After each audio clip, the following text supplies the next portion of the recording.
How's it going, guys? I'm about to show you how to disconnect a radiator from out of a 2000 to a 2005 Chevy Impala. It doesn't matter if it's the 3.4 engine or the 3.8 engine. The first thing you would want to do when you're disconnecting your radiator is you'll have to remove your overflow valve, which is right here.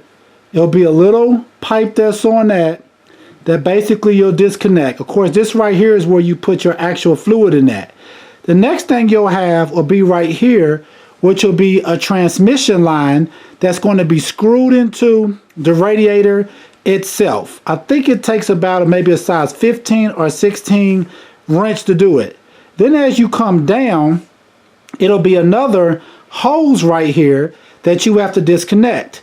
This hose right here, one end's going to run to the radiator, the other end of it will be connected onto the engine somewhere. I just disconnected the one from the engine because it was easier to get to versus trying to reach our way down and disconnect it from right here.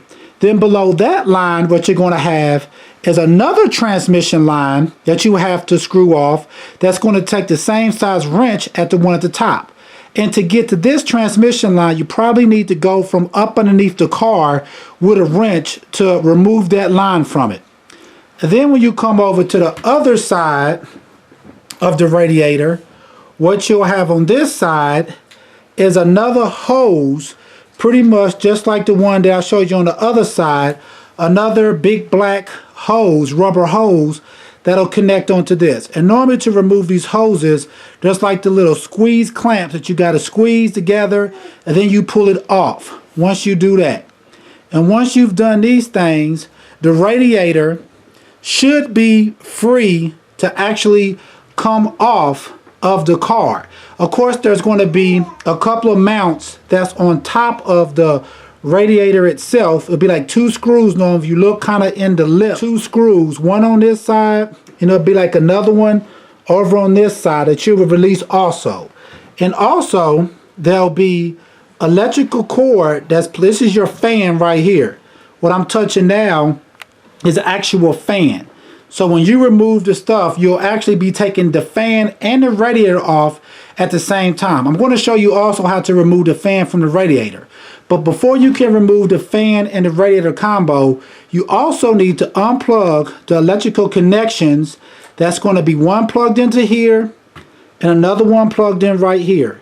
And once you get that done, it's going to be electrical wire that runs through the radiator, or through the fan, through these little harnesses right here. There's one, then you'll have another one right here, and then you'll have another one over here. To open those, just take a flathead screwdriver and you pretty much just pop the side of it open. I'll show you a better view of this one so you can see how to pop them open. See, that's what they're going to look like.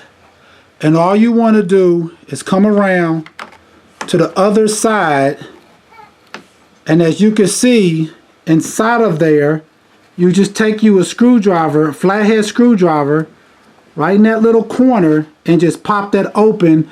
It'll make it open up like this. And that way you can disconnect that wire harness that pretty much goes to plug into your fans itself.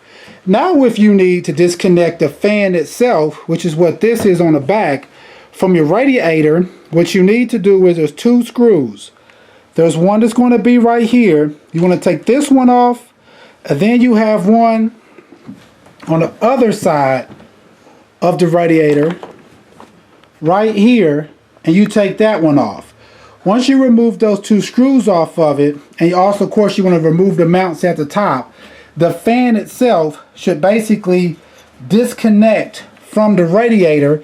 And just in case you need to actually change the fan but you don't need to change your radiator, once again guys, this is how you would disconnect the connections that hold your radiator on to your car. Alright, thanks.